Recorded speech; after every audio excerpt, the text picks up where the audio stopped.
Grazie, Dottor Oleari. Ministro Balduzzi, Commissioner Dalli, Minister Gantar, and Mr.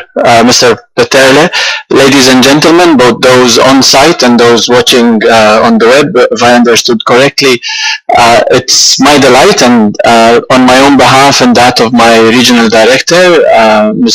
Susanna Jakob, to address this partnership and to be, in a way, back in the fold of the partnership, WHO not having been all that present over this period. And by my presence, I would like to signal both the value of the partnership and the wish to work together in a number of themes that I shall rapidly highlight, being very aware that I'm the fifth speaker and that you want to get on with the forum.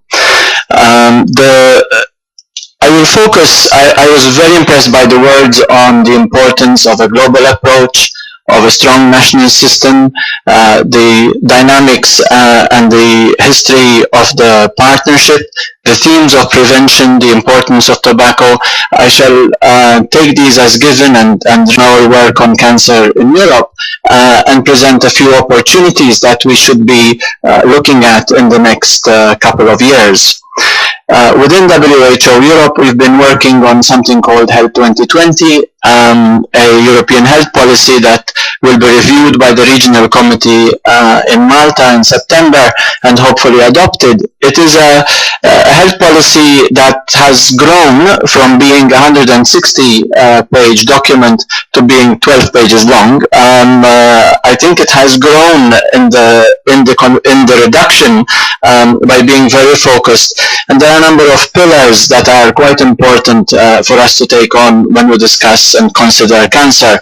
The issue of equity, a strong pillar of Health 2020, governance, the whole of society approach, health in all policies, the economic aspects. It is easy to say we want more of health and we want to buy more services, but we need to justify and make the economic case for prevention and care, and a strong foundation in building a public health capacity, both institutional and professional, but also a public health approach within the governance of countries.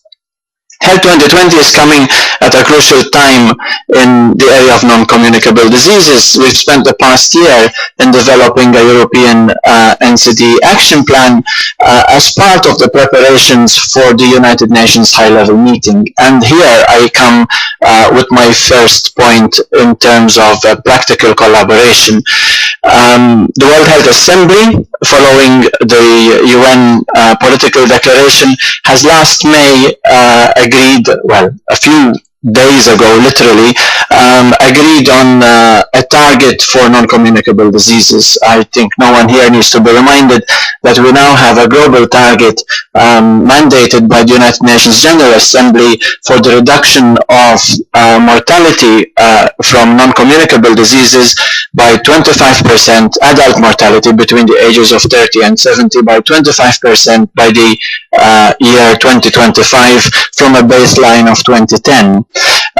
This mortality reduction target is one of a basket of possible targets and indicators that are very much in discussion even as we speak now. And here is where part of my speech is to try and get people in this audience to really engage with the process of development of the targets and indicators. Your countries will be seeing invitations for consultation. There will be discussion at the regional committee in Europe, as I said, that will be held in Malta in September. There will also be a formal global consultation by the end of October. It is very important that we consider these targets and indicators. They are the vehicle whereby we will eventually be advocating for more investment, not just of resources, but also of political will in the area of cancer. We will be, for those of you who have engaged with the process, you will know that cancer is very well represented, both within the mortality target, as well as within the prevention targets, the risk reduction targets, and a range of health systems related targets, everything from access to palliative care through to vaccination for hepatitis B and human papillomavirus. First message, if I don't have too much time to give you too many, is engage with the target setting process. And they'll be here today and tomorrow, and we'll be very happy to discuss with those of you who are interested in knowing how that process is going and moving forward. We've spoken about the importance of information, the importance of registries, the importance of a global target. We also have to consider that information on cancer is part of a larger complex of epidemiological and social information, and if we want to be sensitive to the social determinants, there's much more that needs to be done than what we are doing. We need to not only have information about cancer, about mortality, about utilization of services and all the other modalities, risk factors, but we also need to link these with social data, with data on employment, with data on poverty, income inequity, access to jobs, safe and decent work, the early childhood development. And it is only very few countries who are currently able to integrate information across all these modalities and come out with appropriate policies. The second point is policies. Policy is changing very rapidly in Europe in the time of austerity and financial crisis. And we are saying that one particular interesting new policy that's becoming very popular with finance ministries is, believe it or not, taxation. We're seeing an increase in taxes on tobacco. We're seeing an attention to the affordability of alcohol.